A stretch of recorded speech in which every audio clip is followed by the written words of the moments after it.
নমস্কার, welcome to পুতুল ভান্ডারিস kitchen. Pressure কুকারের মধ্যে বেগুন আর খুব সামান্য একটু তেল দিয়ে একেবারে বিনা মশলায় দুর্দান্ত একটা বেগুনের রেসিপি আজকে তোমাদের সঙ্গে শেয়ার করছি।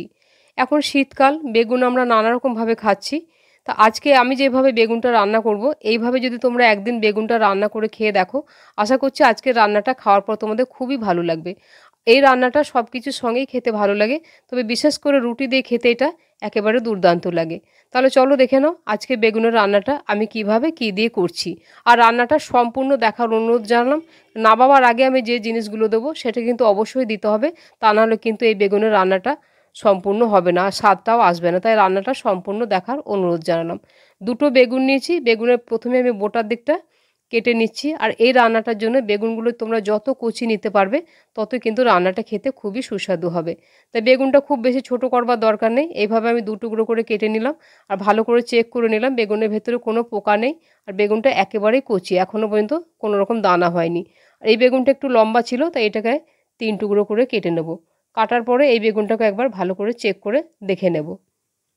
এই বেগুনটার মধ্যেও পোকা হয়নি, আর একেবারে দানা হয়নি, কচি আছে বেগুনগুলো। আর এখন এই বেগুনগুলো ভালো করে পরিষ্কার করে ধুয়ে নেব, তাহলে বেগুনের যে একটা কালো কষ থাকে সেটা বেরিয়ে যাবে। এখন রান্নার জন্য প্রেসার কুকার বসিয়ে দিয়েছি, গ্যাস অন করে দিয়েছি। টেবিল চামচের 2 চামচ পরিমাণে একটুখানি জল দিলাম, যাতে বেগুনটা পোড়া না লেগে যায়। এখন কেটে রাখা বেগুনগুলো প্রেসার কুকারের মধ্যে এইভাবে দিয়ে দিলাম। আর এর মধ্যে এখন আমি দিয়ে দিচ্ছি 2 কাঁচা লঙ্কা, পরে আমি আবারও কাঁচা লঙ্কা ব্যবহার করব, তাই পরিমাণ মতো তোমরা ঝালটা কম বেশি করে নেবে। আর খুব সামান্য 4 চামচে 1 চামচ পরিমাণে সর্ষের তেল এভাবে ওপর থেকে দিয়ে দিচ্ছি, তাহলে বেগুনটা রান্না করার পরে খুবই মসৃণ হবে। এখন প্রেসার কুকারে ঢাকা বন্ধ করে মাঝারি আঁচে বেগুনটাকে সেদ্ধ করে নিতে হবে। আমরা অনেক সময় রেস্টুরেন্টে বেগুন ভর্তা খাই, বুঝতে পারি না তারা কিভাবে বানায়, এত সুস্বাদু হয়। সেরকমভাবে আজকে বেগুন ভর্তা রেসিপি তোমাদের সঙ্গে শেয়ার করছি। প্রেসার কুকারে ভেপারটা বের করে ওইদিকে বেগুনটা ঠান্ডা হতে দিয়েছি। এদিকে কড়াই বসিয়ে আমি 1 টেবিল চামচ সর্ষের তেল দিলাম। এই রান্নাটা মূলত বাটার দিয়ে করলে বেশি সুস্বাদু হয়, সাদা তেল দিয়েও করা যায়। দুটো মিডিয়াম সাইজের পেঁয়াজকে এইভাবে ঝুড়ি ঝুড়ি করে কেটে রেখেছিলাম। পেঁয়াজটা বেশ দিয়ে কম আঁচে নাড়াচাড়া করছি। পেঁয়াজটা কিন্তু একেবারে পুড়িয়ে লাল করে ভাজা যাবে না, তাই গ্যাসের আঁচটা এই সময় কমিয়ে রাখতে হবে। বেশ কিছুক্ষণ নাড়াচাড়া করার পরে পেঁয়াজটা একবার ঢাকা দিয়ে দিলাম, তাহলে পেঁয়াজটা বেশ নরম হয়ে যাবে। এখন ঢাকাটা খুলে দিয়ে পেঁয়াজটা আবারও নাড়াচাড়া করব।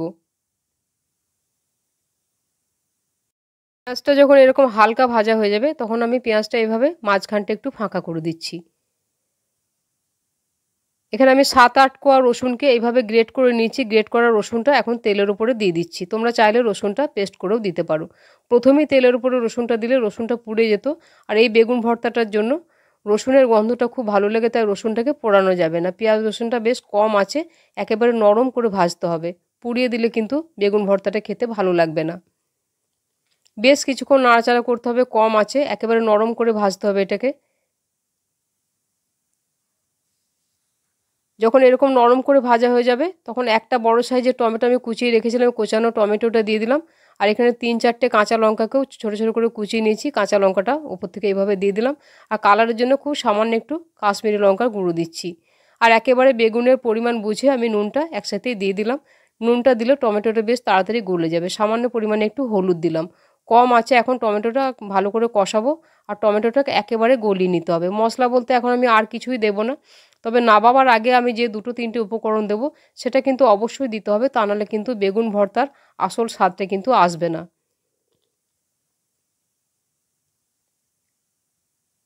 টমেটোটাকে বেশ কিছুক্ষণ নাড়াচাড়া করে দিচ্ছি, গ্যাসের আঁচ কমানো আছে। এখন আমি টমেটোটাকে ঢাকা দিয়ে দেবো, তাহলে টমেটোটা বেশ ভালোভাবে গলে যাবে।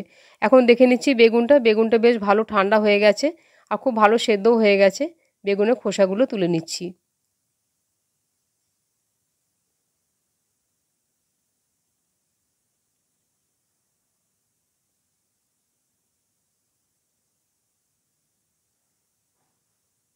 সমস্ত বেগুনের খোসাগুলো তুলে নিয়েছি। এই খোসাগুলো আজকে আমি রান্নায় ব্যবহার করব না, খোসাগুলো আজকে আমি ফেলে দেবো। এখন কাঁচা লঙ্কা সমেত বেগুনটাকে খুব ভালো করে মিহি করে এভাবে হাত দিয়ে চটকে মেখে নেব। তোমরা চাইলে এটাকে ম্যাশার দিয়েও ম্যাশ করে নিতে পারো। আজকের বেগুনের রান্নাটা তোমাদের কেমন লাগলো আমাকে একটা কমেন্ট করে জানাবে। আর প্লিজ তোমরা আমার চ্যানেলটিকে সাবস্ক্রাইব করে তোমরা আমার পাশে থাকবে। একটা ডিম নিয়েছি, ডিমটাকে আমি ফাটিয়ে নিচ্ছি প্রথমে। তারপর ডিমটাকে ভালো করে ফেটিয়ে নিতে হবে। তোমরা চাইলে ডিমের পরিমাণটা বেশিও নিতে পারো। ডিমটাকে খুব ভালো করে ফেটাতে হবে।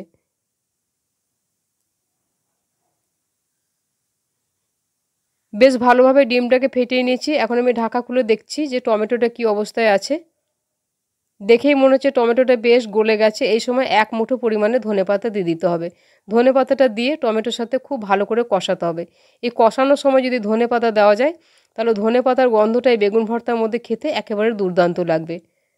আর টমেটোটা দেখেই বুঝতে পারছো কীরকমভাবে গলে গেছে। এরকম একেবারে মিহি করে টমেটোটাকে রান্না করতে হবে। এখন যে ডিমটাকে আমি ফেটিয়ে রাখলাম সেই ফেটিয়ে রাখা ডিমটা এর মধ্যে দিয়ে দিচ্ছি। ডিমটা দেওয়ার পর এটাকে কন্টিনিউ নাড়াচাড়া করে খুব ভালো করে ডিমটাকে ভাজা ভাজা করতে হবে, যাতে ডিমটা থেকে কোনো রকম কাঁচা গন্ধ না থাকে।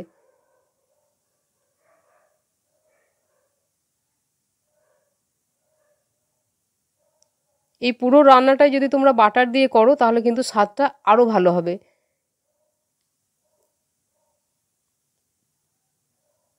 ভালোভাবে নাড়াচাড়া করে নিচ্ছি। এখন যে বেগুনটা আমি মিহি করে ম্যাশ করে রেখেছি সেই ম্যাশ করে রাখা বেগুনটা দিয়ে দিচ্ছি। বেগুনটা দেওয়ার পরে কম আঁচে ভালো করে এটাকে নাড়াচাড়া করতে হবে। এইভাবে তোমরা একদিন বেগুন ভর্তাটা করে খেয়ে দেখবে। এইভাবে যদি তোমরা বেগুন ভর্তা একদিন খাও, এইভাবেই তোমরা বেগুন ভর্তা খাবে। এই বেগুন ভর্তাটা এতটাই সুস্বাদু হয়। সময় নিয়ে বেশ কিছুক্ষণ এটাকে নাড়াচাড়া করতে হবে। বেগুনটা আর ডিমটা যেন খুব ভালোভাবে মিশে যায়। মশলা বলতে কিন্তু আমার বিশেষ কোনো মশলা লাগবে না, তবে নামাবার আগে আমি যে 2-3টে উপকরণ দেবো সেগুলো দেওয়ার চেষ্টা করবে, তাহলে কিন্তু খেতে একেবারে দুর্দান্ত হবে। বেশ কিছুক্ষণ নাড়াচাড়া করছি, একেবারে দেখেই বুঝতে পারছো এটা কতখানি মসৃণ হয়েছে। দেখো একটু তুলে আমি দেখাচ্ছি, দেখে কীরকম লাগছে দেখো। একেবারে মাখনের মতো নরম হয়ে গেছে, খুবই সুন্দর হয়েছে দেখতে এটা। এখন আমি দিয়ে দিচ্ছি এতে সামান্য পরিমাণ আবারও কোচানো ধনেপাতা দিয়ে দিচ্ছি। আর যেটা মেন উপকরণ সেটা অবশ্যই দিতে হবে কসুরি মেথি। 1 টেবিল চামচ কসুরি মেথি আমি শুকনো কড়াই একটু নেড়ে রেখেছিলাম। এই কসুরি মেথিটা অবশ্যই বেগুন ভর্তাতে দিতে হয়। হাত দিয়ে এভাবে গুঁড়ো করে ওপর থেকে আমি দিয়ে দিচ্ছি। এখন এই সমস্ত কিছু আবারও খুব ভালো করে নাড়াচাড়া করব।